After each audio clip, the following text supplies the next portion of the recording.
Park University's men's basketball team is approaching mid-season, sitting at 4-4. So far the schedule has been tough, but from here on out, it does not let up.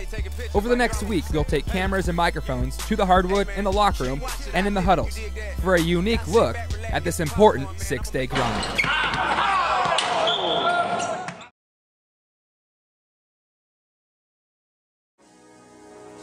The grind for a college basketball player. School practice, school game, school practice. A vicious cycle that lasts all season. Park University is in the middle of this grind, and they're about to hit a crucial stretch. Every team we play is either top 25 or was in the national tournament last year's NCAA Division II. I mean, it's ridiculous. A tough span that includes 3 games and 3 practices starts today. We get a night off and then we play, and then we get a night off and then we play, so there's no break.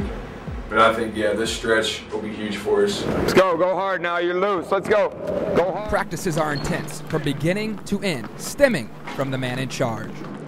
They got easy ones last night! Get out, Nigel, get up! There he comes, right there, look! I see that before I yell. You gotta read the defense. Hey. A little fireball. and I like that passion. I think I call it passion. Seal, John, seal! That's better. Stay down. And with Coach on the side screaming everything, that's fine with me because Coach is supposed to do that. It'd be harder for me to play for him if Coach was just on the side not saying anything, you know, really not showing any emotion. Come on, Pat! Right there! I want to coach with a lot of energy, and in my mind I'm hoping that it carries over to the players and then they play with a lot of energy. Good pass, Marcus! You know, if we go as hard as we can and we do what we're supposed to do and execute, you know, wins and losses, so be it. But as long as we lay it on the line and give everything we got and do what we're supposed to do, then I think we give ourselves a chance to compete and win a game. And for whatever reason it is, there are certain players on every team that always seem to be getting yelled at. Just hand it off, Rico. Come on, Rico. Just throw it right up here. Stay out, Rico. It's nothing. I just hear it and take it all in as much as I can. Rico, you got to read the D. They just want the best for you, and you know, want you to be the best player you could be. So that's why they yell. I mean, I don't take offense to it because as a basketball player, I try to learn as much as I can while I can. So. Rico is a good player. He's going to be a good player because he works at it and he wants to be good. Rico. As he continues to work and mature and get better and stronger and things like that, he has a chance to be a good player. But with a tough road game tomorrow and a long week ahead, with the intensity comes a big portion of instruction. Good shot, Rico. Had your feet ready. Got to have your hands and feet ready. Pat, when the basket cutter goes through, you post up, and then you're coming off the screen. You're not standing out here. At this level, playing the same schools can only help with advanced scouting. Well, Central Methodist is very good. We've played them the last few years. And Offensively, we got to be active on the every time you go on the road, it's tough. But we're going to have to be very mentally tough tomorrow night and defend and rebound. We're going rock 2. They run similar sets like our rock 2. We're going to go against a 3-2 zone and a 23 zone 2-3. Central Methodist will play a little bit of both of them. Anytime you take one or hard dribbles, the defense has to react. Make sure you're ready to receive the pass. While knowing your opponent is very crucial, polishing up your own game is just as important. Ready, we go. I hear you swing. And then we're going to go through some of our offensive sets. We're going to get some shooting in. And then we're going to finish with some offensive sets and free throws. Back. Pat, listen. You're right here, okay? The ball goes to Jeremy. You're right here. When he passes there, you don't go there until he goes. When we go out there and play and do what we're supposed to do and attack and play aggressive and run the break and defend, then we've had some success. You can't stand and think you're over. You got to move so your teammate can see you with the ball.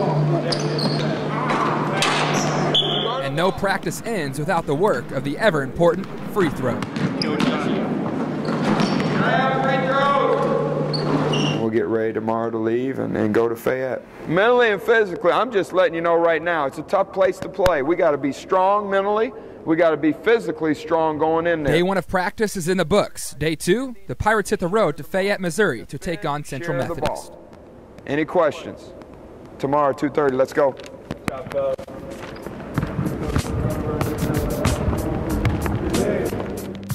The 130-mile trip east to Central Methodist looked promising when the Pirates made a late surge, yet they came up short, falling 83-72. I asked my 10-year-old son this morning.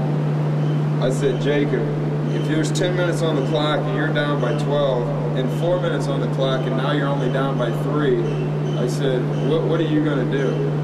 He said, 10 years old. Just do what I've been doing. You cut it to 3 points. Why would I change? Why would I change that? I don't know. That's what we got to figure out. We got to figure that out right now. Because when we got guys going on their own page, it doesn't work. 10 years old, that's what he said.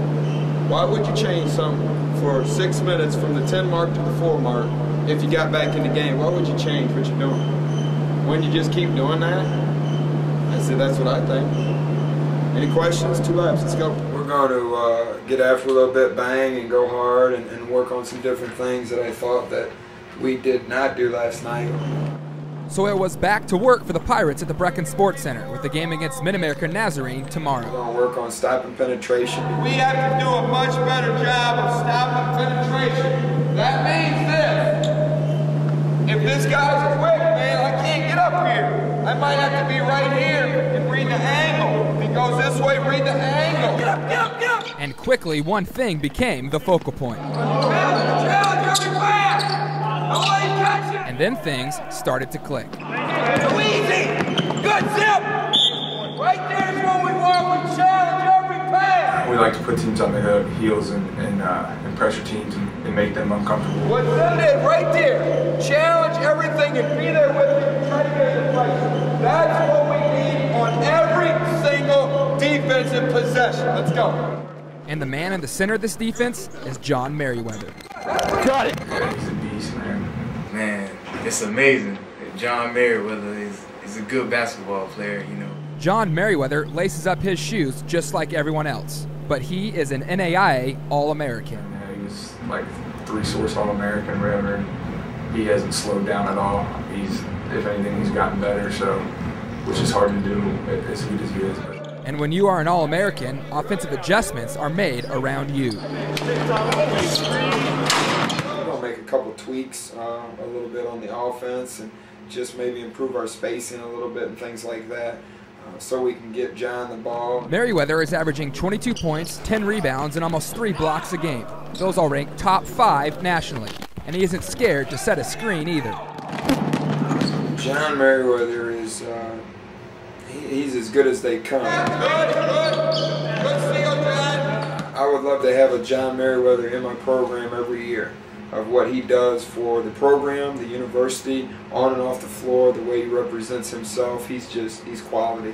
Goal for myself is just to keep playing hard, do what I can to help the team. One way Merriweather helps out the team is with leadership. I try to lead by example because I'm not really vocal. I want guys to look at how I play. Like when I dive on the floor, when I hustle to help them out or something, they hustle to help me out. That's what I want them to see. Like all that talking means nothing to me. Even though he may not lead much with his voice, one freshman has him in his ear all practice long. Pat, wait, slow down. D-Pat, go get the ball. Defense, Pat, defense. I really enjoyed, having somebody to kind of like ask questions, be straightforward, tell me what I need to do in order to play better. I just try to stay in Pat's ear because, next year all of us are going to be going. He's going to be a major role for Coach Klein. No, down, Pat. You never go out there. I need everything I can get, so I just take it because he's been there before. So. He has the mechanics to do it. It's just sometimes he gets lost, so that's I got to always keep with him. And even while preparing for a game tomorrow, no matter freshman or All-American, one constant remains for all college athletes.